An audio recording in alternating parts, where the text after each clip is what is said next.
Hi everyone, Jeff again. Welcome to the fourth part of my series on training.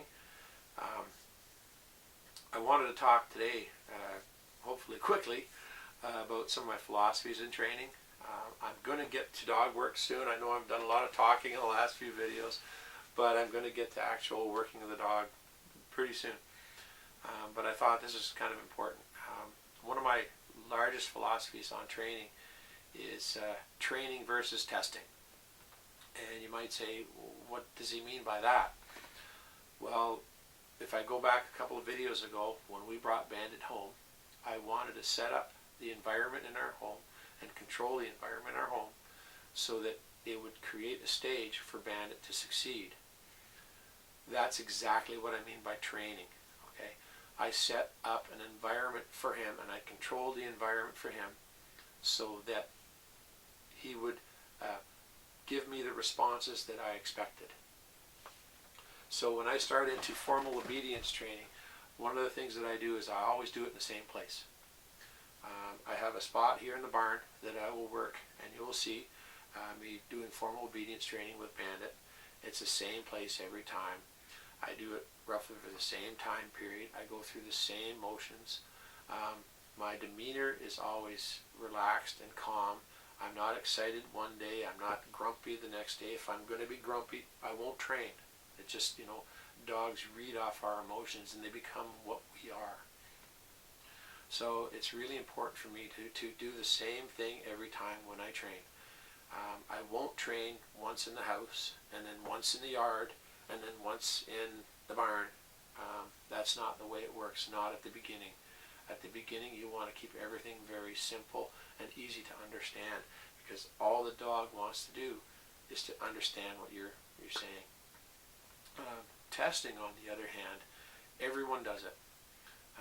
The dog will be in the yard 20 feet away and will be sniffing something in the ground, and someone will say, "Come," and the dog won't come. "Come," and come again, and then eventually, "Come, damn it." And I've always said, I never want to name my dog Damn It.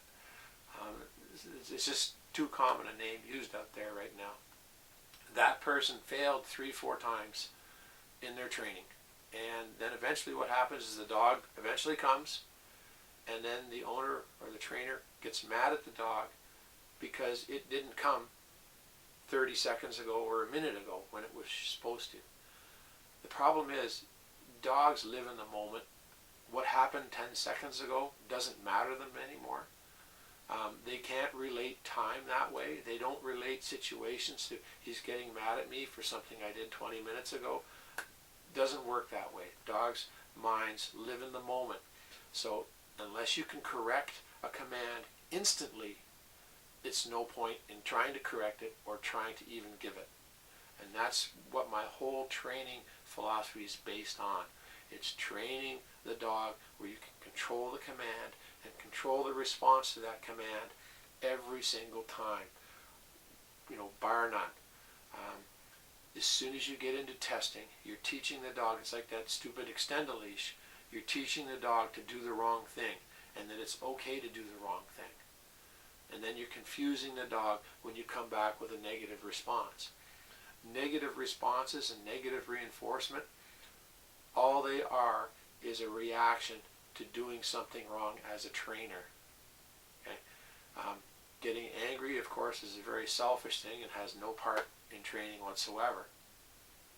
But giving negative responses and negative reinforcement are responses to not doing it right the first time. Okay? When I am working with a dog, they want to do the right thing.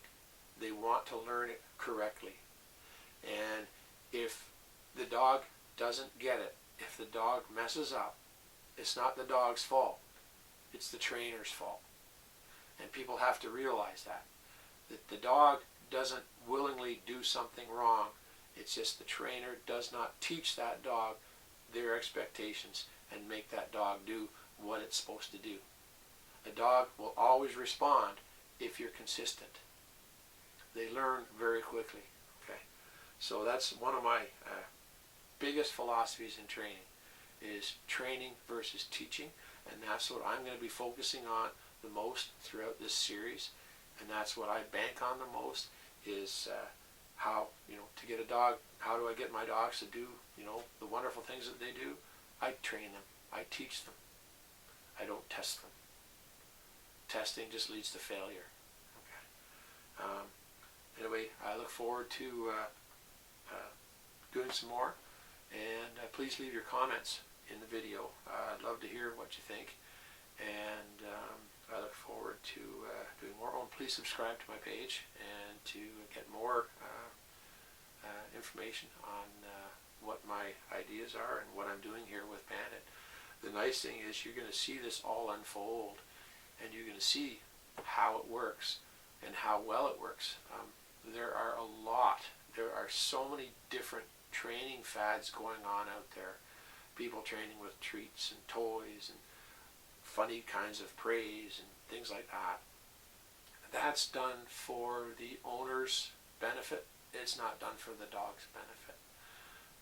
You don't need any of that stuff. My training is very back to basics, very simple, and very easy to do without all these gimmicks and food and everything else. So anyway, I look forward to sharing that with you.